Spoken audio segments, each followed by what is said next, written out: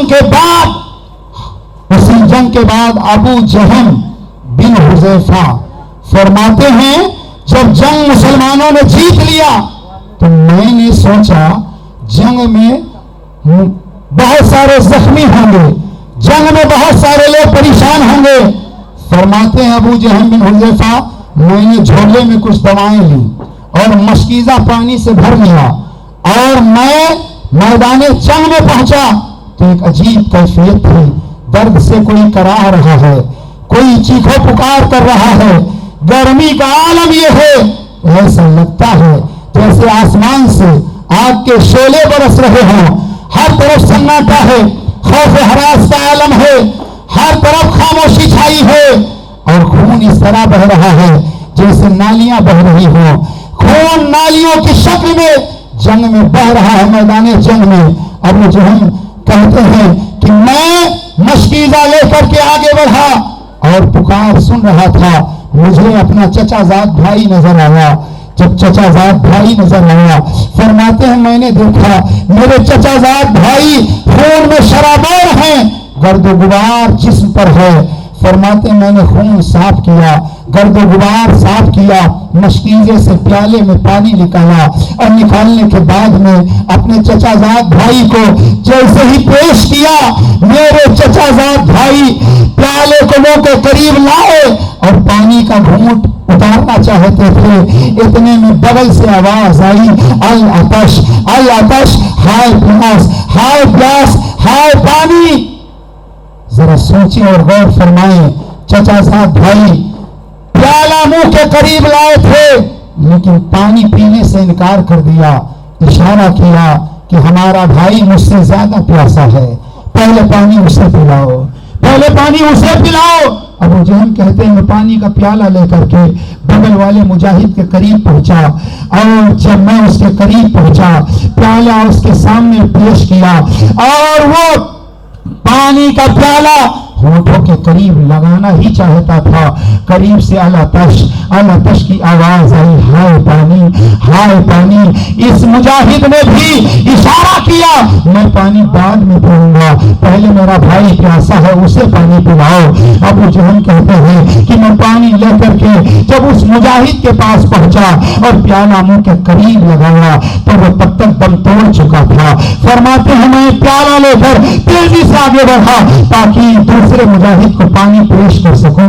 فرماتے جب قریب آیا تو دوسرا مجاہد بھی اس کے جسم سے روح پرواز کر چکی تھی.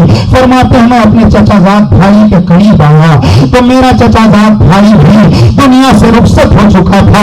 ذرا سوچو اور غور کرو, کیا محبت ہے, کیا بھائی چارہ ہے, کیا الفت ہے, کیا پیار ہے, کیا محبت ہے, کیا دستور زندگی ہے, کیا طریقہ زندگی ہے کہ میدان کارزار ہے, جا کنی کا وقت ہے, جا طلب ہے, آخری وقت ہے, پیاس کی شدت ہے, مگر پانی اس لیے نہیں پی رہے ہیں کہ میرا بھائی پیاسا ہے, دوسرا بھائی پانی اس لیے نہیں پی رہا ہے میرا تیسرا بھائی پیاسا ہے, تیسرا اس لیے نہیں, تیسرے کے پاس پہنچے تو جسم سے روح پرواز کر گئی. یہ محبتیں ہیں, یہ پیار ہے. جب یہ محبت ہوتی تھی, یہ پیار ہوتا تھا, تب لوگ آگے کی منزل کو سر کر لیا کرتے تھے.